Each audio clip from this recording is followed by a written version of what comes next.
মৰমৰ ছাত্ৰ ছাত্ৰীসকল, এই ভিডিঅ'টিত অন আৰু অভাৰৰ ব্যৱহাৰ সম্পৰ্কে আলোচনা কৰিব ওলাইছোঁ। অন আৰু অভাৰ মানে ওপৰত, ইয়াৰ অৰ্থটো হ'ল ওপৰত। এতিয়া আমি অনৰ ব্যৱহাৰলৈ আহিছোঁ।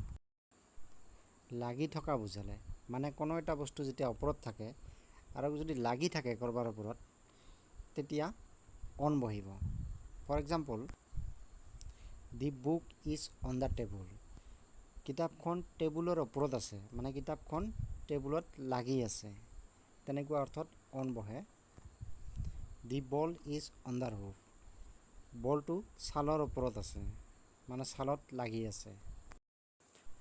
অভাৰৰ ব্যৱহাৰলৈ আহিছোঁ। লাগি নথকা বুজায়, মানে লাগি ওপৰত আছে কিন্তু লাগি থকা নাই, তেনেকুৱা অৰ্থত অভাৰ ব্যৱহাৰ হয়। For example, the birds are flying over the tree.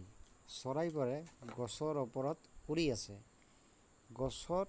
গছত লাগি থকা নাই, গছৰ ওপৰত উৰি আছে, সেইকাৰণে অভাৰ বহিছে। Number 2, there is a bridge over the river. নদীৰ ওপৰত এখন ব্ৰিজ আছে, এখন দলং আছে।